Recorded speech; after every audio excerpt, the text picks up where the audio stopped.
Red ball cricket লাভারদের জন্য good news, কেননা চলতি বছর হোম এবং অ্যাওয়ে করে বাংলাদেশ প্রায় 10টা টেস্ট খেলবে, যার শুরুটা হচ্ছে আসন্ন পাকিস্তান সিরিজ দিয়ে।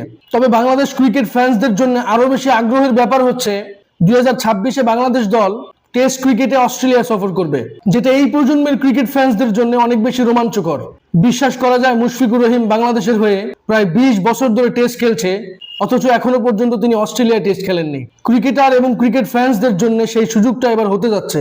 টেস্ট ক্রিকেটের এই লম্বা শিডিউলকে বিবেচনায় রেখে সিলেক্টররা বেশ ভালো সিদ্ধান্ত নিয়েছে। বাংলাদেশ ঘরোয়া ক্রিকেটের অন্যতম সেরা ক্রিকেটার অমিত হাসানকে তারা দলে সুযোগ দিয়েছে। তার সাথে সাথে টেস্ট ক্রিকেটে ডমিনেট করার জন্য তানজিদ হাসান তামিমকেও টেস্টে অন্তর্ভুক্ত করা হয়েছে। আর আমরা জানি আমাদের বোলিং লাইনআপ কতটা ভালো। এখন অন্তত আমরা সেই বিশ্বাসে রাখতে পারি পৃথিবীর যে কোনো স্টেডিয়ামে যে কোনো প্রতিপক্ষের এগেনস্টে আমাদের বোলাররা ভালো করবে। তবে ব্যাটিং ভরসায় আমরা সাদমান, মুমিনুল, মুশফিকদের উপরই ভরসা রাখছি। আশা করছি 2027 ওয়ার্ল্ড টেস্ট চ্যাম্পিয়নশিপকে মাথায় রেখে নিজেদের প্রতি বিশ্বাস রেখে সেরাটা দেওয়ার চেষ্টা করবে। এখনো পর্যন্ত বিশ্ব ক্রিকেটে টেস্টের মর্যাদা অন্য লেভেলে।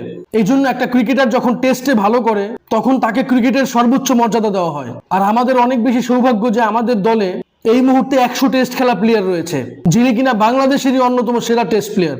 তবে পাকিস্তানও হারের প্রতিশোধ নিতে মুখিয়ে রয়েছে। এ নিয়ে আপনাদের কোনো মতামত থাকলে অবশ্যই আমার সাথে শেয়ার করবেন। ভিডিওটি ভালো লাগলে লাইক, কমেন্ট, শেয়ার, সাবস্ক্রাইব করবেন। ধন্যবাদ।